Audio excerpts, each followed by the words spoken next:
Here we go. So welcome everyone to the OPA Mercury Hour presentation on the Dodecatemoria with Maria Blaquier. Maria holds the STA practitioner's level certification Horary, the STA advanced level Horary diploma course, and is currently teaching through the STA program, the Horary course and also the astronomy course. Is that correct, Maria? Yes, I'm teaching. I'm teaching only one class of the astronomy course in English, but I will be teaching the astronomy course in Spanish as from September. Okay, great. The STA astronomy course for astrologers. Great, and I'll put that information in the chat so folks can find it. And we are so happy to have everyone here at the Mercury Hour event. And we hope that you will come next month for an exploration of Chiron and Aries on August 25th with Celsa Sanchez, who I believe might be here in the audience today. So we're so blessed to have these incredibly talented astrologers sharing their wisdom with us. And if you have any questions, Maria is going to pause throughout the presentation and just look in the Q&A. So make sure that you put your questions in the Q&A and not the chat. And without further ado, I will hand it off to Maria. Thank you, Laura, so much. And I'm honored to be here. And I'm also so happy to see many familiar names in the chat. So that's always good. Okay, so I'll share my screen and start talking about this. There, you see my screen, right? Yes, beautiful. Yeah, I'm also going to try and find the Q&A so that I have it open. There it is. There we go. Okay. And give me 1 second. Okay, so today I'll be talking about this Dodecatemoria, but I want to give, many people use Dodecatemoria already, but today I want to give a different view, how it was used throughout history.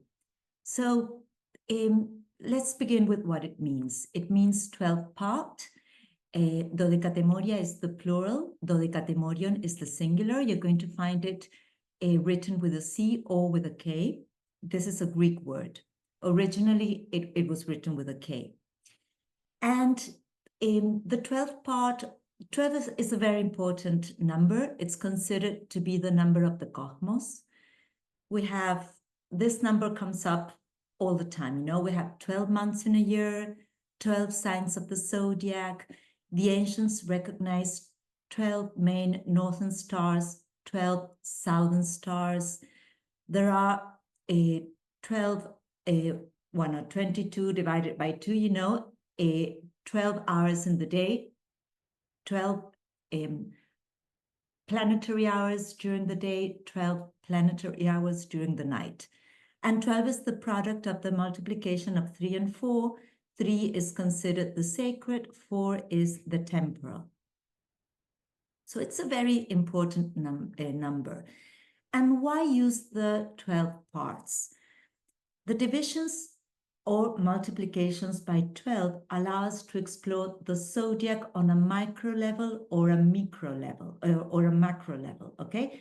This is not the only way to get to a micro zodiac. We also have monomorias, which divides a whole sign by 1 by 30, 1 degree, one degree per sign. But the Dodecatemoria, this micro zodiac that is the result of dividing one sign of 30 degrees by 12, is one of the most best known micro zodiacs. So how do we get to micro zodiac? What we do is we get the 30 degrees of a sign and we divide those by 12, and we get 12 segments of 2.5 degrees each, okay? And the first segment is always ruled by the sign itself. So if you have Aries, the first 2.5 degrees are going to be ruled by Aries. Then the degrees from 2.5 to 5 are going to be ruled by Taurus, or are going to, not ruled, correspond to Taurus. Then from 5 to 7.5 or 7.5, this is going to be the realm of Gemini, etc. So within a sign, you have 12 micro zodiacs. Okay, so let's begin by talking about what the origin of this is. And this idea of a micro zodiac by dividing a degree, a sign by 12, has its origin in Babylonia. But they were not called Dodecatemoria, they were called situ. Okay, so I'm going to refer to Francesca Rochberg and her book, Elements of the Contribution of Babylonia to Hellenistic Astrology. This is where I got most of my information for this part of the presentation. So there's no evidence previous to the 5th century BC, because it depends on the existence of the zodiac. We can't have micro zodiacs if we don't have a zodiac, right? And to date, the oldest reference to the zodiac is found in 2 horoscopes dating the 5th century BC. So we can't say that the Dodecatemoria precede that. Okay, and references to the micro zodiac can be traced to the Seleucid Empire. The Seleucid dynasty reigned in most of the Asian Empire of Alexander the Great from the 4th century BC. It was founded by Seleucus Nicator, an officer of Philip of Macedonia. Philip of Macedonia was Alexander the Great's father, who received the government of the Satrapy of Babylon in the year 321. So this is the Seleucid kingdom, and this is where the first traces of Dodecatemoria, or situ, as they were called at that time, were found. So there were 3, Dodecatemoria is one of the 3 elements of Babylonian origin that form a very important part of Greek astrology. Okay, let's talk about the other 2 very, very briefly. So 2 of them are the exaltation of the planets and the trine. Okay, let's talk about the trine. The trine was already used. This already used by the Babylonians. Okay, and this then plays a very important part in Greek astrology. Here we have a detail of a Babylonian astrological tablet with zodiacal trines illustrated. This is from Willis Monroe's book. Okay, and this is a researcher who is holding the tablet, a tablet called Plimpton, where you can see these trigonometry. I'll read what I wrote in the presentation. This Plimpton is a 3,700-year-old piece of clay that has puzzled mathematicians since the early 20th century, and it has now been discovered that it is actually a sophisticated trigonometric table that the Babylonians used to construct buildings, canals, according to a study published in the journal Mathematica. So this is quite major. The Babylonians, thousands of years ago, already having this mathematical skills. Okay. And there's another element that we still use today, that is the exaltation of the planets. I'm not going to talk about the exaltation of the planets very extensively, but I only want to say that there's a very good article in SkyScript. They were a holdings website, And one of the things that you need to remember about the exaltation of the planets is that in the first place, they were called secret houses, but then the exaltations of the planets come from the great cross of the solstices and the equinoxes. So we have, for instance, the spring. Spring begins in the northern hemisphere in Aries, and that's where the sun has its exaltation. Then autumn begins in Libra, and that's where Saturn has its exaltation. We have Cancer, which is a solstice point, and that's where Jupiter has its exaltation, and the opposite, Capricorn, that's where Mars has its exaltation. So the four main angles have the superior planets as the exalted, the rulers of exaltation of those signs. Okay, right. I don't see any questions in the Q&A. I hope that's okay. But I do see the chat has, okay. So questions, please, not in the chat, but in the Q&A, okay? Questions and also comments. So, right. Okay, and the third element, the one that we will be talking about today, is the micro zodiac. The micro zodiac. And the micro zodiac, I like to use this image because it helps us see something that is not so evident at first glance. It's like looking into the mystery of a degree of a sign. Okay. So as I said, each division, each sign is divided into 12 parts of 2.5 degrees each, okay? And the Babylonians didn't call this Dodecatemoria, they called it situ, which means part. Here you can see a sign and the 12 divisions of that sign underneath the tablet, in the inferior part of the tablet. This is not complete because it's broken, but you can see how a whole sign is divided into 12 equal parts. And this term, C to C, appears frequently in astronomical texts of the Seleucid Empire and means distance traveled. So to calculate the Dodecatemorion, remember the Dodecatemorion is the singular, Dodecatemoria is the plural.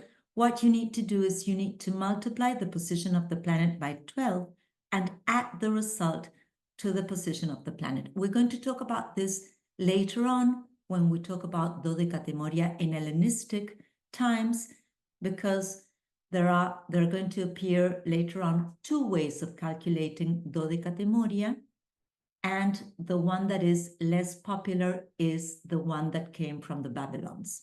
So the Greeks later on will have a different way of calculating, not all of them, but most of them will have a different way of calculating Dodecatemoria. This is important to bear in mind. So the C is the distance traveled, and that is the Dodecatemoria. Let's have a look at this. So here we have 10 degrees of Aries, okay? And we want to find the Dodecatemorion of 10 degrees of Aries. So we're going to do this. We're going to use the degree, the number 10, and we're going to multiply it by 12. That's 120.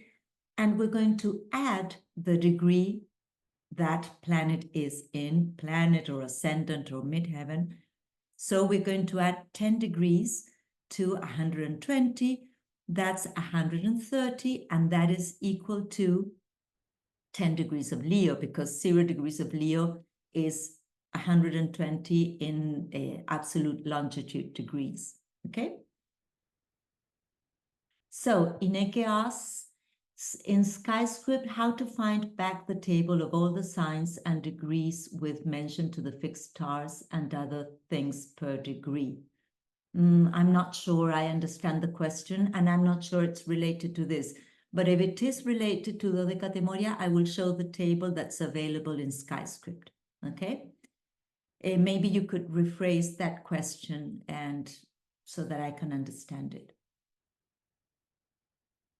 Okay, so let's find the Dodecatemorion of 24 degrees of Aries. So what we do is we multiply 24 by 12, that equals 288, and then we add 24, and that's 312, which is the same as saying 12 degrees of Aquarius. So the Dodecatemorion for 24 degrees of Aries is 12 degrees of Aquarius, according to this method of calculation. Okay, remember that later on in Greek, Hellenistic astrology, there is another way of calculating Dodecatemorion. But this is how the Babylonians did it. And why? How did they use this C2 or C or Dodecatemorion? What use did they give them? So one of the uses was to determine the length of days. Okay, so we have ascensional times. We all, probably most of you know that not all the signs take the same number of hours to ascend because of the obliquity of the Earth. So, for instance, in the northern hemisphere, Aries rises very, very quickly, and Cancer takes longer to rise, right? And this helps determine the length of days, because if you have Cancer in the east, that is at sunrise, if you have Cancer at sunrise, what is going to happen is that in the northern hemisphere, that means that it's summer. And in summer, days are longer, and Cancer is one of those signs that takes a long time to ascend. It's a sign of long ascension, okay? So this allowed astronomers, astrologers in Babylonia to determine the duration of the days. Okay, and these are the only surviving Babylonian sources in which values of ascension times and therefore variations in day lengths are recorded. But it's quite sophisticated for the time.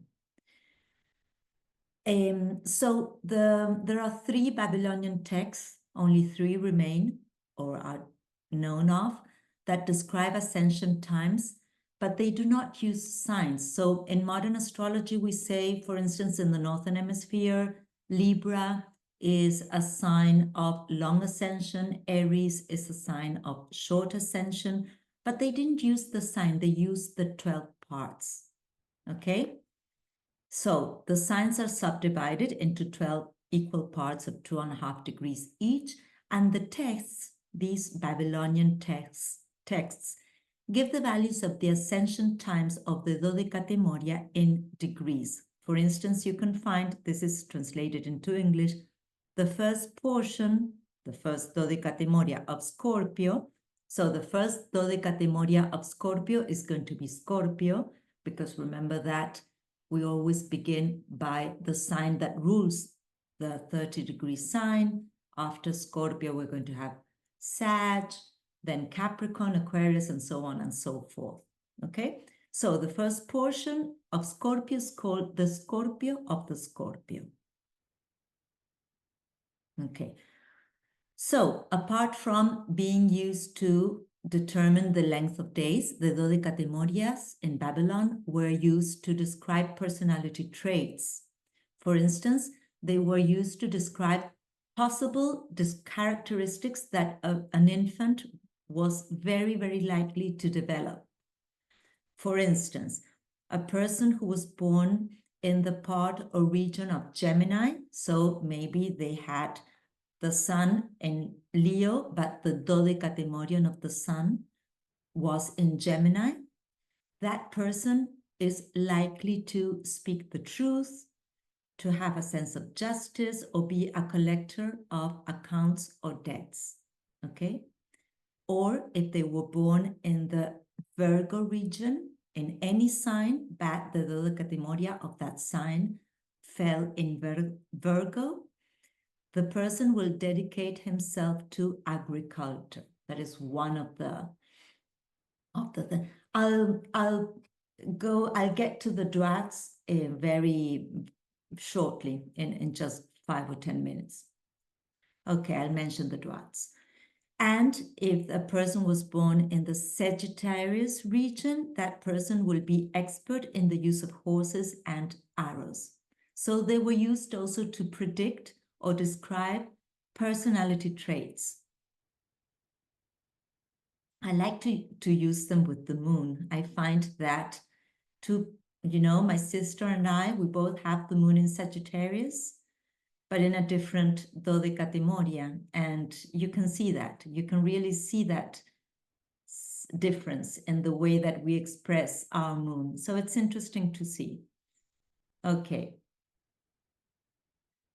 And they were also used in medical astrology and also to create spells and charms, and also I want to say music, but it's not music. It's when you sing something, cants, I think it's called cants, when you sing something, but because you want to invoke a deity.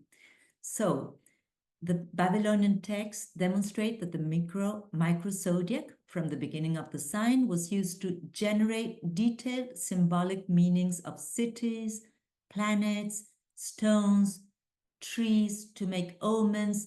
Is it good to have this discussion at this hour, or is this hour the best hour to open the gates of the temple, or is it a good hour to eat this kind of food, Okay, so it was used in magic and for medicinal purposes. So, for instance, there were themes common to all signs, such as Aries during the Dodecatemoria or Situ period of Aries, avoid snakes, or your judgment will be unfavorable, probably because you will be irritated or angry or whatever. In Taurus, there could be conflict, and it's not a time to eat bull meat during the 12th part of Taurus. In Virgo was associated with favorable and unfavorable advice regarding fruit intake. Okay, because Virgo is the sign that is related to the gut. Okay, it's favorable time for judgment and common sense.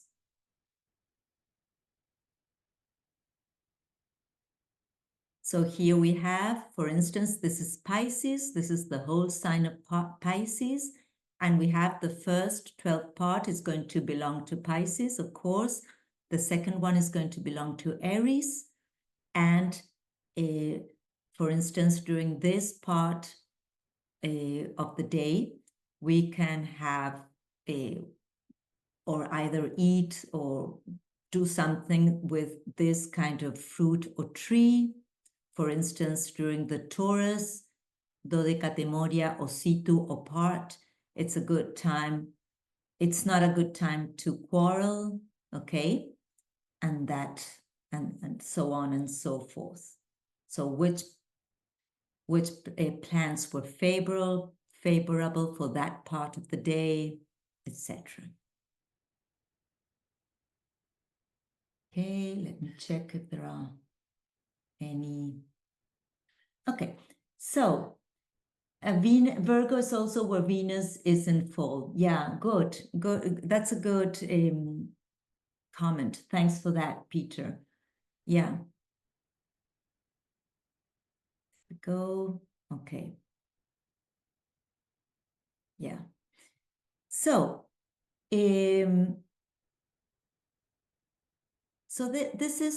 this is what I wanted to tell you about the use of Dodecatemoria in Babylon. Now let's go to the Hellenistic period, to Greek astrology. So in Greek astrology, the Dodecatemoria was used, but very differently from how it was used among Babylonian astrologers. This is, I think, the most important point I want to make today. The calculations were similar. They were still using a microzodiac, but they were giving it a different meaning, okay? So, according to the Greeks, the influence of a planet was determined not only by its position in the zodiac, but also by its position in the sign of its Dodecatemorion. The difference in the use of this element between both cultures, how the Babylonians used it and how it was later on used by the Greeks, shows us that Greek astrology is an entirely Hellenistic Greek product. Okay? It's not it takes some components from the Babylons, but they use it in a different way. This is very important. Okay, so record of the use of Dodecatemoria in the Hellenistic period. We have Manilius or Manilo, Doroteo de Sidon, Dorotheus, Ptolemy, Vettius Valens mentions Dodecatemoria, Firmicus, Paul, Porphyry, Hephaestus, Rhetorius. They all mention Dodecatemorias in their works, and I've mentioned and I've listed where, if you were curious to try and find them. For instance, Manilo in Astronomica says, please examine a seemingly trivial but very important matter that cannot be described except by a Greek word, because the Babylonians used the word si or situ, but Dodecatemoria is a Greek word. I am referring to the Dodecatemoria, of which the name proclaims its principle. The signs consist of 30 degrees, and each is divided into 2 times 6, 12. The result shows us that in each division there are 2.5 degrees. So they're using the same principle.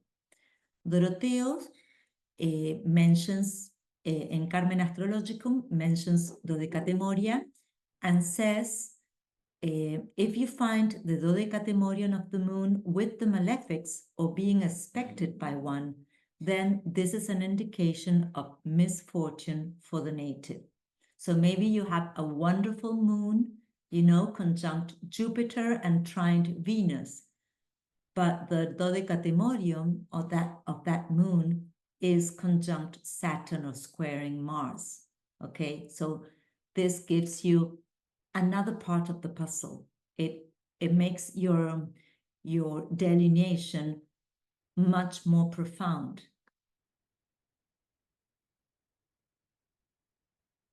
Okay. Firmicus Maternus says, I will briefly show you how you can find out the Dodecatemoria. This is important because he gives us the way it was calculated. Manilio also gives that, but I'm going to refer to Firmicus. How it was calculated, because it was calculated in a different way than the Babylonians. So, for some maintain that the entire substance of the nativity can be found from them, from the Dodecatemorion, and suggest that what is hidden in the nativity can be discovered from them. So this is a very important concept. The Dodecatemoria refer to what is hidden, to what is not so obvious.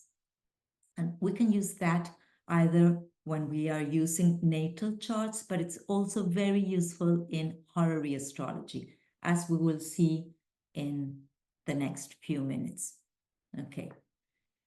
For instance, so that you can evaluate the power of Mars more accurately, investigate its Dodecatemorion and the terms of its Dodecatemorion. Not only he takes it further, not only the Dodecatemorion, but also the terms of the Dodecatemorion. I never use this, just for you to know. I never use the terms of the Dodecatemorion. Then there's something else written by Rhetorius. He says, and the Dodecatemoria method is a necessity in nativities. And I also write down the astrological meaning of these so that they can be used not only in a secondary way, okay? So they're giving this micro zodiac a huge importance. It describes what is not seen at first glance. It describes the mystery, but it's not to be used in a secondary way. Paulus Alexandrinus asserts that the Dodecatemoria of the benefic planets bring good fortune if they fall in the position of the sun, the moon, Mercury, the angles, or the part of fortune. Okay? Similarly, the Dodecatemoria of malefic planets cause damage if they fall on sensitive degrees of the chart. So this is something to take into account. Then I'm going to show you how to find the Dodecatemoria in your chart using free software when we finish with the presentation. So, Paulo also says the 12th part is beneficial when it falls within the sign in which the sun, moon, Mercury is located, or at an angle, or about the part of fortune, spirit, or part of necessity, or in the syzygy, you know, the prenatal new or full moon. Okay, and then in Argentina, there's a very famous astrologer who is part of Project Hindsight, and Eduardo Gramaglia has a very, very good book called Astrología Hermética that refers to the Hellenistic astrology, and he mentions that according to Schmidt, in the evaluation of the Dodecatemoria, the sun, the moon, and Mercury were given special importance because these three planets are the planets connected with divination. And since Dodecatemoria refers to what is hidden or kept hidden or a mystery, well, so these three planets and their Dodecatemoria are really very important. So Gramaglia says in Spanish, his book hasn't been translated, so this translation is my own. Consulting a 12th part would be like asking a question to the oracle, which through its response will determine whether the events signified by this or that planet will come to fruition or not. We look to Venus for marriage and relationships, to Mercury for education, to Jupiter for travel. So let's imagine that your Venus is very well placed in your natal chart. And everybody as an astrologer has seen, we have all seen cases in which we have charts from clients and Venus is in a wonderful position and essentially strong, you know, and that person hasn't, you know, formed significant relationships in their life. And maybe the Dodecatemoria of that Venus, the Dodecatemorian of that Venus is, you know, conjunct Saturn, placed in the 12th, opposite Mars, it's afflicted. So that also needs to be taken into consideration when talking about relationships. Okay. 12 parts are a way to increase the interpretative complexity of the horoscope. They are used to outline the natal chart and to predict events. I'm going to show you this in a minute. So they're always analyzed within the context of the chart and not as a separate chart. So Firmicus Maternus uses a different way, which is the one that we still use mostly today, to calculate Dodecatemorion, different from what the Babylonians did. So what he does is he multiplies the longitude of the planet by 12, the degree of the planet by 12, and he projects that result from the beginning of the sign that where the planet is placed. For instance, we have a planet, let's say that we have Mars at 10 degrees of Taurus. So what we do is we multiply 10 by 12, okay? And that gives us 120. 120 degrees from 0 degrees of Taurus is 0 degrees of Virgo. Okay, so this is different from what the Babylonians did, because the Babylonians used this same multiplication, but then they added the 10, the longitude, the degree where the planet was. Remember what we saw at the beginning of this presentation. This is what the Hindus call dwads. Alex was asking, someone was asking about dwads a couple of minutes ago. So yes, this is what the Hindus called dwads. But you know that there was a very close relationship between Hellenistic astrology and Indian astrology. And then Alex says, were these used in conjunction with any decan system? I'm not familiar with that. I'd rather not answer because I might get it wrong, you know. I haven't seen it.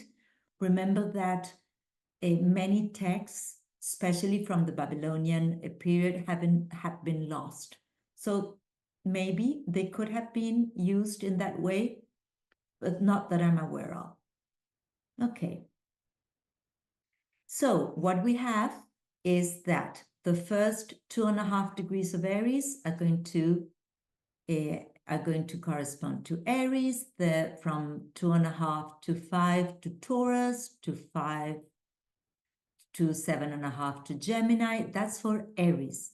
Then, for instance, from Libra, the first 2.5 degrees are going to be related to Libra, from 2.5 to 5 to Scorpio, from 5 to 7.5 to Sag, and so on and so forth. This is the table from SkyScript. Some of you were asking, this is the table from SkyScript, okay?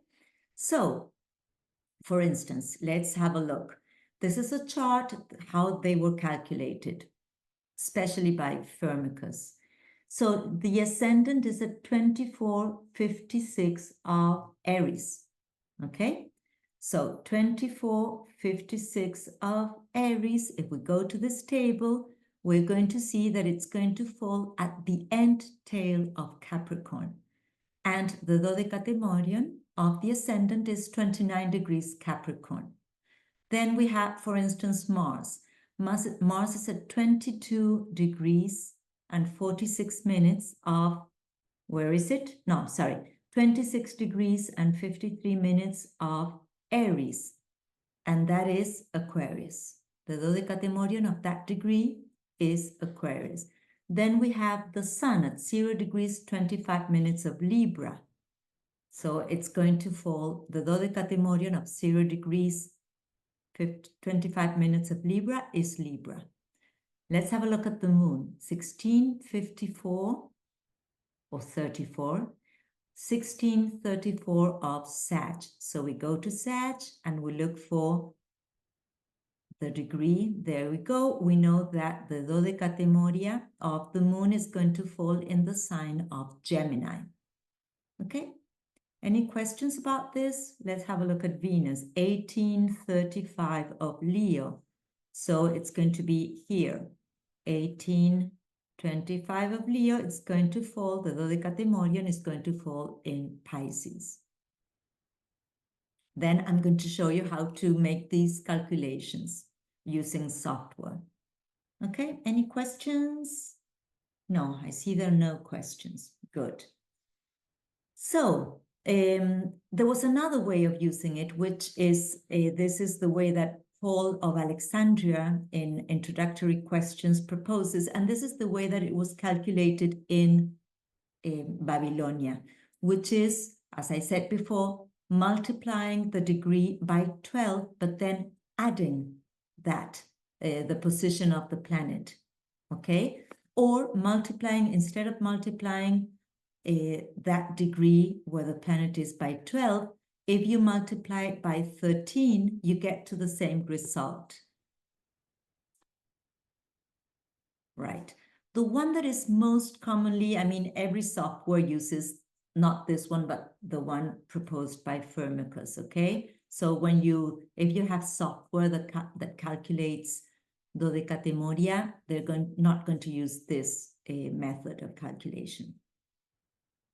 As long as I'm aware, maybe there is software where you can choose. But the one that we use today is this one. We use this table. Okay, so that was the use of Dodecatemoria in the Hellenistic world. Okay, so now we're going to go to the third part of the presentation and last part of the presentation. So we have time. Please feel free to ask questions because we still have 15 minutes and this is not going to take more than 5. So you can ask all the questions that you want or ask me to go back to part of the presentation. Okay, so medieval astrology, we know that astrologers fled mainly due to religious reasons, fled to Baghdad, and Baghdad in medieval times became the center of knowledge. And so medieval astrology is mostly Arabic in its approach. Okay, so the 12 parts were used by Arab astrologers such as Sal, Masha'ala, Abu Mashar, Al-Kabisi, Ibn Ezra, among others. Abu Mashar made an extensive use of 12 parts in his work on natal chart analysis and prediction techniques. How do you end up at 29 degrees Capricorn from the ascendant in Aries? Let's go back to that. That's a good question. So we have the ascendant is at 2456 of Aries. And we go to the subdivision that corresponds to 24 degrees of Aries. And this is going to be between 22.5 and 25. That part of the sign of Aries corresponds to Capricorn. If we divide Aries, the 30 degrees of Aries, by 12, the chunk that goes from 22.5 to 25 is going to correspond to Capricorn in terms of its Dodecatemoria. I don't know if that's clear. Okay. So if you need me to explain that again, I'm happy to explain it once again. Okay, well, so let's go back to medieval times. And in medieval astrology, one of the primary uses of this technique was, I'm sorry, no, I refer to the chart next to that, says 29 of Capricorn. Let's go back. Let's go back. The chart, this, do you mean this? So this is, if we calculate the chart using software, it's going to give us the degrees of the Dodecatemoria. So we know that the ascendant is at 2456 of Aries, but the Dodecatemorion of the ascendant is 29 degrees of Capricorn. And I'm going to show you how to get to that result using software. Okay, but you could also use this table if you wanted to do it by hand.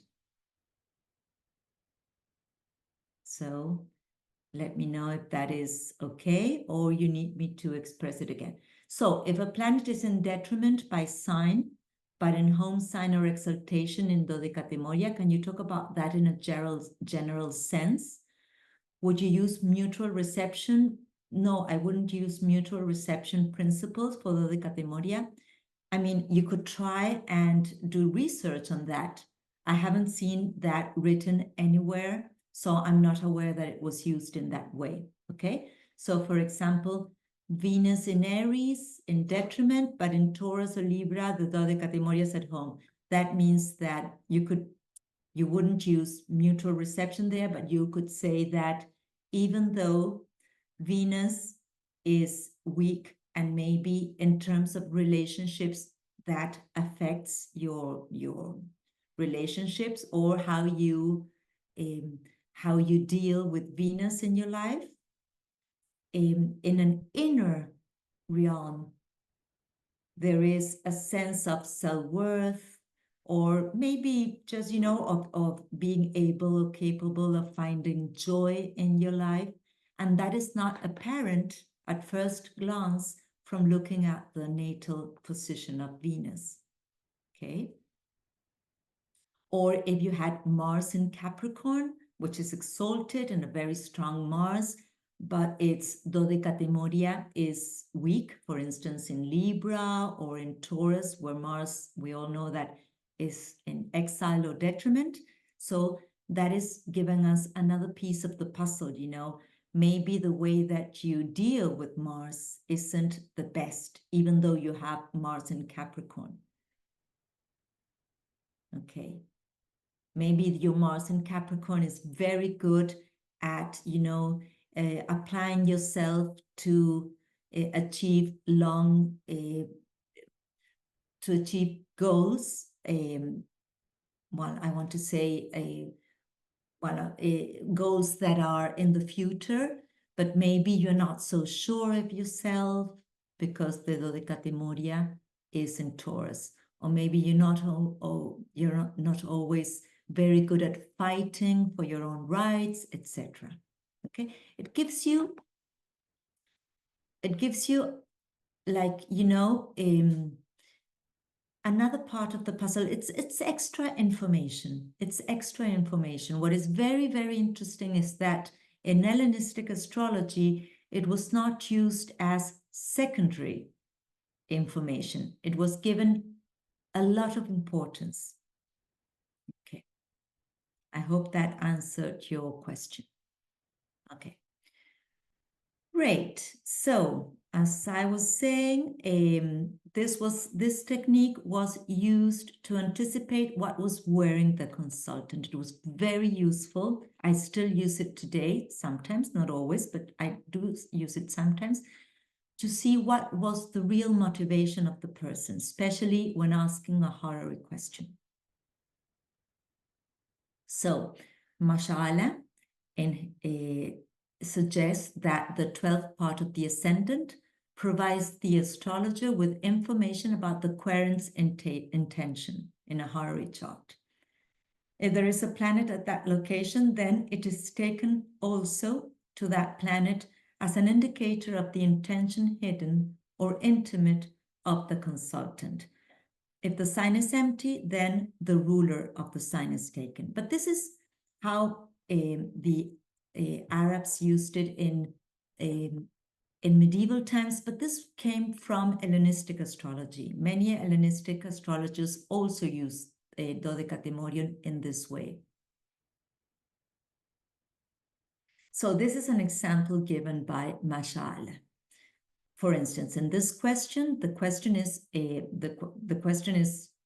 a question. He doesn't give the question, but he does find that the 12th part of the Dodecatemorion, so the ascendant is at 12 degrees of Aries. What is the Dodecatemorion of 12 degrees of Aries? It's 24 degrees of Leo, okay? And Leo falls in the 5th house. So 5th house, we're thinking, young people, children, is offspring, our son, our daughter. And the ruler of the Dodecatemorion is the sun placed in the 7th. And the sun was in Libra in the 7th. So when Mashallah answers this horary chart, he combines the meanings of the 5th and the 7th houses and concludes that the question involved a child looking for the wife of the consultant. This is the example that Mashallah gives us. Okay. I don't know if this is clear or if you have any questions. Herman of Corinthia, in another book, suggests that the 12th part let us know what the person thinks. And he wrote 144 interpretations, one for each Dodecatemorion. So we have 12 signs, 12 Dodecatemorion for each sign. We have 144 Dodecatemorion in all. And he wrote one interpretation for each. Let me show you some of them. I'm only not going to show you all of them, but let me show you some of them. For instance, the meaning of the thoughts for the 12 parts of Aries. So the first 2.5 degrees of Aries correspond to Aries. And according to this interpretation, they are about freedom or command. The next part from 2.5 to 5 degrees of Aries corresponds to Taurus. And it's about sustenance or belongings or living things or land or a woman or elegant people. The third part of Aries corresponds to Gemini, and it is related to ambushes or robberies or fugitives. The fourth part corresponds to Cancer, looting or theft of silver objects or money. Coins were mostly made of silver, and Cancer is related to silver. So we're combining Aries and Cancer. The fifth chunk corresponds to Leo, one's property or that one governs. The sixth part corresponds to Virgo, home administration, feminine decorations. The seventh to Libra, enemies and fights or demanding. Libra is the seventh from Aries, the seventh sign, so it has to do with enemies, or demanding that something be returned, or a court trial. Court trials are also related to the seventh house, and Libra is the seventh sign from Aries. The eighth, Dodecatemorion, corresponds to Scorpio. It refers to a secret and dark matter. The ninth, to Sag, trips, land transfer, changes, and so on and so forth. Let me give you an example of this. So the person asks about the future of the relationship, and the ascendant is at 1131 of Sag. 1131 of Sag, we know that we're going to be in this chunk, and we go to Sag, and we know that it belongs to Aries, okay? So the Dodecatemorion of the ascendant, or 12th part of the ascendant, is 18 degrees 11 minutes of Aries, and it falls in the fifth, and Mars, the ruler, is also in the fifth, but it corresponds, according to this interpretation by Ephechthion, to a Scorpio, okay? A secret and dark matter.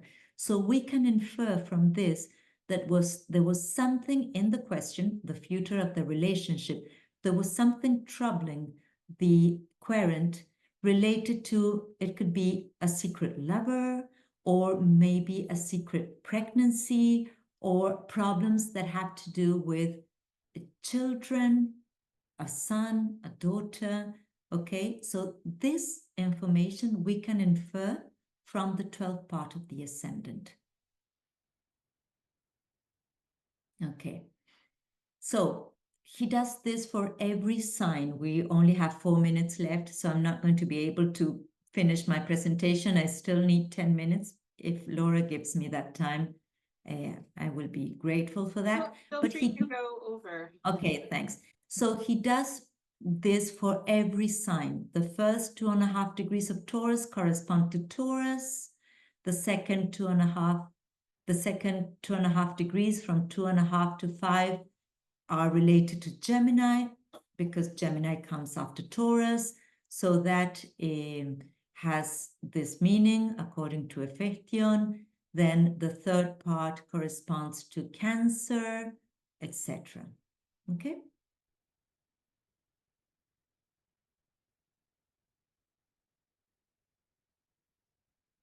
Notice how the seventh, which is Scorpio, is also related to fights and war, to enemies. Good. And as I was saying, when you're doing a horary, it helps you. Knowing the 12th part of the ascendant is very useful in order to understand what the intimate intention of the querent. For instance, this person asked this Horary chart many years ago. He was from Argentina. He had been offered to move to Peru, and he was really interested in going from Argentina to Peru. And he asked, is it advisable to move to Peru? And when he asked me the question, he was all about, is this a good opportunity? Is this a good professional opportunity for me? But I looked at the 12th part of the ascendant, which falls, we have 20 degrees of Sag. 20 degrees of Sag is going to be related to Leo. We have that the 12th part of the ascendant corresponds to 20 degrees, 18 minutes of Leo. It falls here in the 9th. Okay, so he's talking about going abroad. That makes sense. But also the sun is placed, the ruler of the 12th part, the sun is placed in the 11th. So I asked him about this. Is there anything, apart from the job opportunity that moving from Argentina to Peru entails, is there anything regarding your social life, groups, friends, that is part of your intention or part of your interest in moving to Peru? And he said, yes, I know that in Argentina, there's a lot of social life and a lot of nightlife. But he said, I know I already met everyone. So there's no one new in my social groups or friends in Argentina. And I've been told that in Lima, Peru, there's a lot of nightlife. And so I'm interested in meeting new people. And you can see that from the 12th part of the ascendant. It would have been impossible for me to know that or infer that without using the Dodecatemorian. So this is interesting, an interesting way of looking at Horary charts. It's an additional, an additional something else. For instance, this person asked, will I be famous in the next 10 years? And the 12th part of the ascendant is at 29 degrees of Leo. So we go to this part from 27.5 to 30. We go to Leo, and we know that the 12th part is going to fall in Cancer, okay? And Cancer, 26 degrees of Cancer is the 11th, but the moon is in the 10th. So this reinforces that this person has an emotional need to be seen and applauded, this question about being famous is very emotional in its roots. Okay. And Abu Mashar also says, when the planet that has the dignity in the year enters the 12th part of a sign or the 12th part of the planet to which it belongs, it means the same thing. The meaning of said planet or said sign. For example, if the 12th part of the 4th place falls in the 2nd sign, we say that when the planet enters that 2nd sign, the native will take care of those matters linked to real estate and resources. Let me give you an example of this. So this person is, this is my son, so I know what happened firsthand. He was in a profected year of Gemini. Mercury was the lord of the year in his natal chart. Using whole signs, Mercury falls in the 9th. Okay, so money related to travel abroad. And when is this going to manifest in this year? Probably when Mercury transits the 2nd house. Why?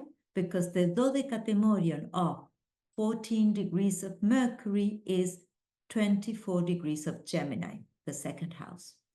And what happened was that year in May 2022, I could see that Mercury would be transiting Gemini, the second testimony. And because Mercury is the ruler of the Dodecatemorion, I inferred that this promise would take place in May 2022.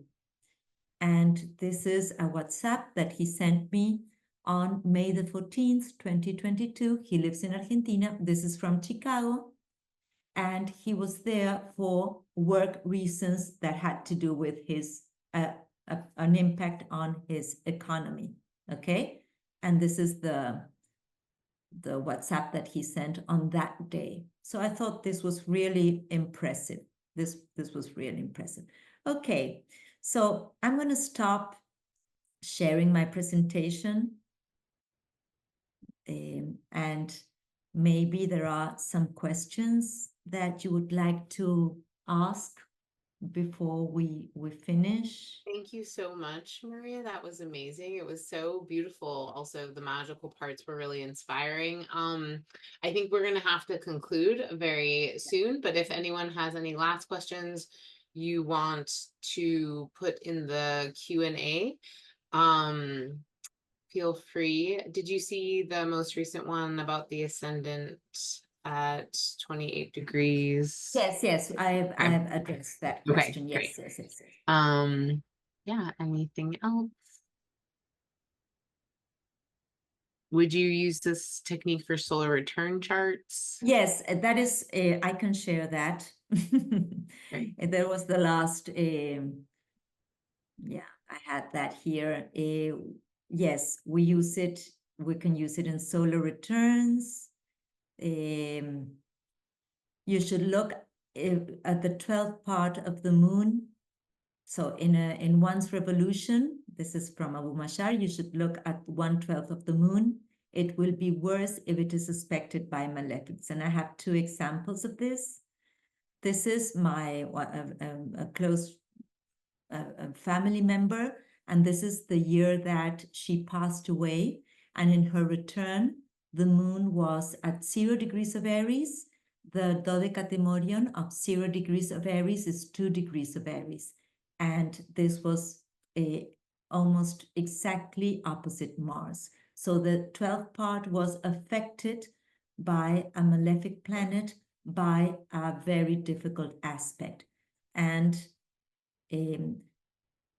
this person had the 12th part of the moon in the solar return. We have the moon at 16 degrees of Aries. The 12th part is 23 degrees of Libra. So 23 degrees of Libra is squaring Saturn. And on that year, he needed knee surgery and had to go back to his parents because he wasn't able to walk. And because of the pandemic, once he returned to his parents, he couldn't go back to his house. So this was a really very Saturn type of experience in his life. And this was when the Dodecatemorion of the moon in the return was squaring Saturn. So this is the way that we use it for in solar returns with the moon. Thank you. I do think we have to conclude. There were some questions about where to find more information on this topic.